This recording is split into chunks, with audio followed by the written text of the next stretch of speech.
Foundation? Yeah, sure thing. So when I was involved with the Young Health Program, I saw that they had identified the non-communicable diseases space as a gap. And I had also identified that as a gap within myself outside of the program, seeing that I was also born with a non-communicable disease. And I saw how even our parents were not even educated about these diseases, how they come about, how to prevent them, how to manage them. Cancer, diabetes, obesity, hypertension, and asthma are all examples of non-communicable diseases, and sadly, these diseases are the leading cause of death globally. But do they really affect us here in Africa? And are Africans really living with these diseases? Find out here at the African NCD Champions podcast as we share incredible stories of Africans living with non-communicable diseases. Okay, welcome to the African NCD Champion podcast. In this mini-series, we are featuring young people who are working with the Young Health Program in Kenya. And this program is implemented by the Plan International and is funded by the AstraZeneca. And without further ado, let's welcome our first guest today to introduce himself and tell us what he does. Welcome. Yeah, thank you very much for welcoming me to this program. My name is Ogweno Stephen. I am an optimist. I'm a public health researcher. I'm a global health expert with interest in the non-communicable diseases space. I'm also a lived experience advocate, advocating for better policies when it comes to non-communicable diseases. I was a peer educator with the Young Health Program in 2016 when it actually started in Kibera. And I worked there with the program, and then I transitioned and started my own organization, courtesy of a lot of the learnings and a lot of the gaps that the Young Health Program was addressing back then in Kibera, which was around non-communicable diseases and young people.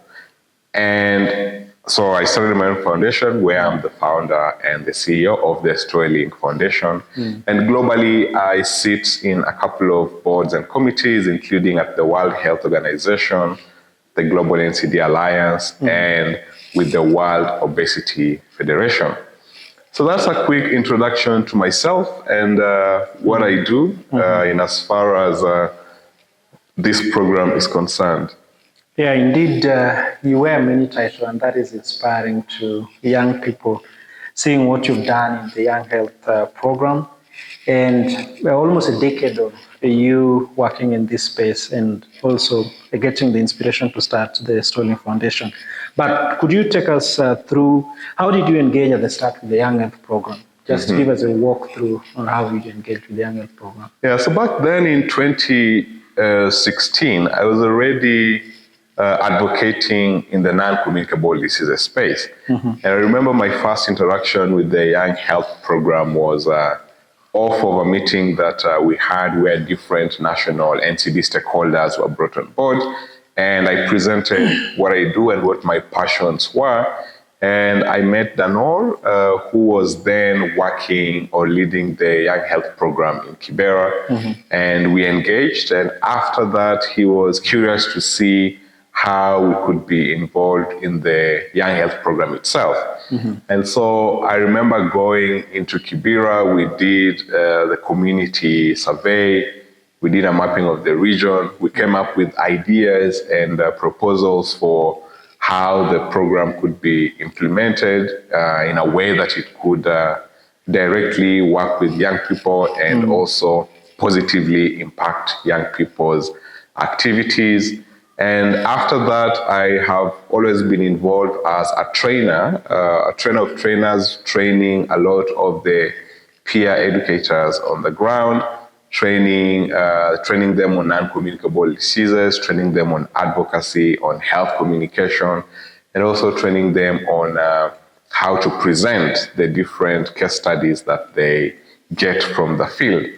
So I've been involved. So that is when I started, that is how I was involved in a lot of the initial setting scene for the program.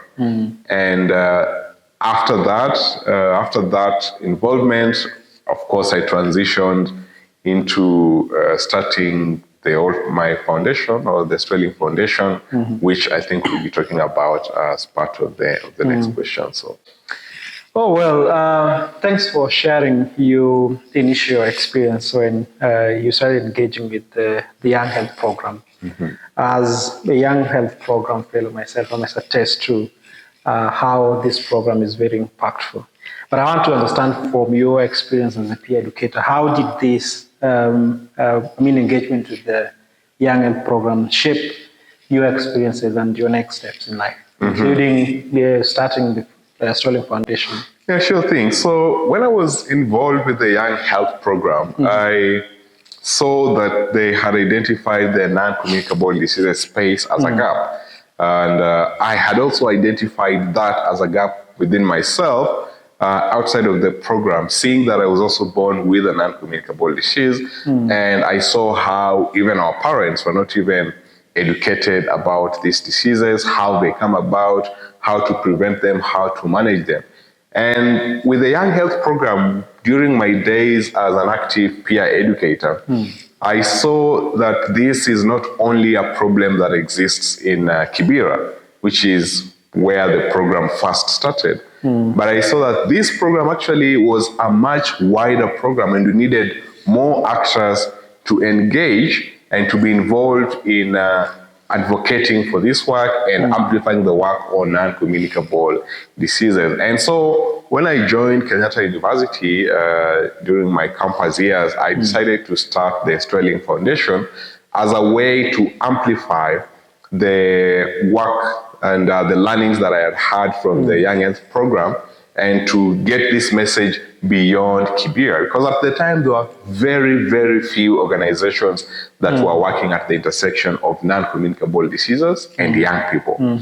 So when I started the Sterling Foundation in itself, my main goal was also to amplify this work beyond Kibera and also bring a lot more wider audience to learn about the non-communicable diseases, what they are, how to prevent them, how to treat them. And so a lot of the foundational lessons on what these diseases are, what should you say, how do you communicate them, I learned them from there. And then I implemented a lot of these learnings into the Sterling Foundation to amplify a lot of the work. At the Sterling Foundation, we then picked up a lot of the lessons and structures that we had learned from the Young Health Program and used them in our own programs to then amplify the work on non-communicable diseases. And this led us to implementing a couple of very impactful projects that were not only locally based, but had an impact continental-wide. One of our first serious projects was called Project Alpha, which focused on cancer and young people and educating communities on what cancer was. And this program really acted as a test bed to pilot how do you do health communication, how do you do proposals, how do you seek for funding, how do you seek for partnerships to implement the project. And the project ended up running for 3 years, a very successful project. And since then, at the Sterling Foundation, we've implemented 10 major projects that have been implemented in now 12 countries in sub-Saharan Africa. We've worked with over 75 health and wellness partners within these 10 countries, reaching over 10 million people. And this just goes to show you that with the Young Health Program setting a base, organizations individuals could come up with organizations that go on to really amplify the work and create continental level impact. A lot of our work, as you know, since you're also part of the Sterling Foundation, a lot of our work has received both local and global recognition, and we've earned a lot of local awards and recognitions, and also globally being recognized by organizations such as the World Health Organization, the United Nations Youth Office, the Global NCD Alliance, amongst other organizations that really amplify the work that we've done. And so it shows you that from these humble beginnings, the objective was amplified and we could even take it much further. That's lovely. I mean, giving us a rundown of how the Young Health Program shaped your experiences, and the experiences that you got shaped your next steps. But there's one critical thing I want to ask you even before I go to how the learnings post the program accelerated your impact, because you part of the One Young World for 2019, and I suppose it was through this Young Health Program that you got the chance to go to attend the One Young World in London, and also visited the Queen. So could you just give us a bit of your experience during the One Young World Summit? Yeah, so I mean, you also give experience because you are also a Young Health Program fellow who also attended the One Young World through the Young Health Program scholarship via AstraZeneca in 2021. 2022. So I did. So during my experience in 2019, I was part of the individuals that were sponsored through the Young Health Program and AstraZeneca to attend One Young World, which is a global gathering of international leaders and delegates from all corners of the world, gathering to share insights, knowledge, and strategies to transform and amplify their work.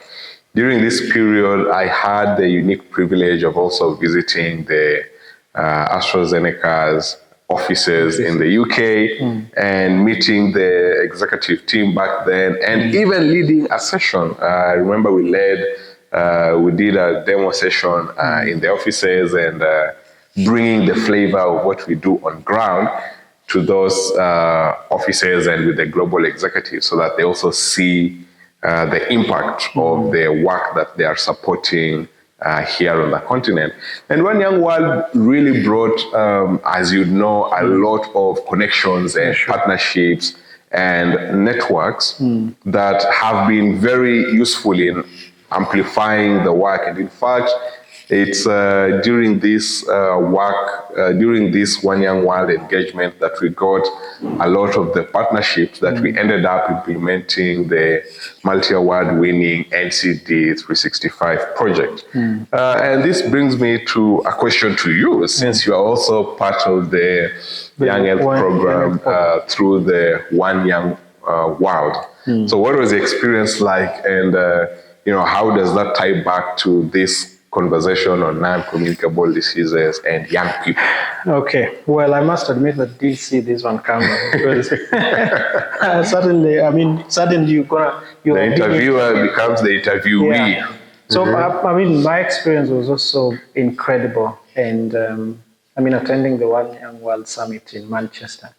And one of the things that you didn't mention is that this is a gathering of more than 2,000 delegates. And it was wonderful. Just like you, we visited the AstraZeneca's offices in the UK, but that one is in Manchester. But also having a chance now to meet world leaders and people who, just speak impact. But it's also how your perspectives are shaped post the summit. I think for me, that is the highlight of all this, and seeing the wonderful projects that people are running out there. People who are just, like us, but just bold and confident and just want to create impact in the world. I think that emboldened me and the work that we do also at Storylink to just come back and see what one little thing can we do to impact the lives of others. And it was a nice one. And that is the time actually. One Young World ended prematurely because of the death of the Queen. So the London Bridge had fallen, and so we couldn't continue with the One Young World Summit. But it was the last day, actually. So while it ended prematurely, it was a wonderful experience. Being able also to meet with this lady from Suits. What is it called? This Dutch of the Sussex or something. Yeah, but in Suits, she's called Rachel. And that was so wonderful. And I think that experience just inspired me even to do more and be able to impact the world. So, I mean, that is the highlight of my experience. But even post the program, it brought now other opportunities, and us applying even for the funding and implementing AstraZeneca funded projects. I think that is the highlight. I'm just going to go to the last question I wanted to ask you. For you, how did the learnings post the program accelerate your impact in project implementation? And also, you could talk about policy advocacy locally, regionally, and globally. You sit at the World Health Organization, you sit at the World Obesity, you're also part of the World Heart Federation. Could you talk about how this, the Young Health Program experience now shaped you and you accelerated your impact in this global engagement? Yeah, sure thing. So I've continued to stay in touch with the Young Health Program even post my engagement as a peer educator. So I began from being trained, and then I became a trainer as a peer educator. And then I joined the board or the advisory board for the Young Health Program in Kenya to help support continuous work in the program. Off of the program and with the foundations that I learned from the program, I've been able to now be involved locally, regionally, and globally in a lot of health initiatives and programs that continue to improve access to literacy, diagnostics, and policy work in as far as non-communicable diseases is concerned. In Kenya, for example, where the Sterling Foundation is also based, we've implemented projects that have focused on cardiovascular health, including My Heart KE, Project Alpha that has focused on cancer, mental health matters that focused on mental health, the NCD 365 project, which is now a regional project implemented in 10 countries for 4 years that focused on improving literacy and access to diagnostics for non-communicable diseases. And we've also used innovation, including the use of mobile apps, social media, and technology to do a lot of our work. This local work has received local recognition, including winning the Quality Healthcare Kenyan Awards multiple times, being recognized by the Ministry of Health and Ministry of Youth, and a couple of other recognitions. Regionally, the NCD 365 project was one of our biggest projects from 2020 to 2024, which involved in its first year sharing text and poster messages on non-communicable diseases daily, coordinating 64 partners in its first year. In the second year, we did 55 animated videos that were shared weekly on non-communicable diseases, coordinating 78 partners in that project. In phase 3, we did start the podcast featuring lived experience on non-communicable diseases, and including young people. And in phase 4, we did research and policy advocacy, where we produced 2 scientific papers based on our learnings from the project that have been published in high-impact international journals. So again, regionally, we've done a lot of work that, again, really stems from our initial learnings from the Young Health Program. And then when we look at the policy space, locally we've been advocating for policies to improve non-communicable diseases and address its risk factors. So for example, we are involved in the policies on trans fats regulation. We are involved in the policies on front of pack warning labels. We are involved in the tobacco and alcohol control policies in the country.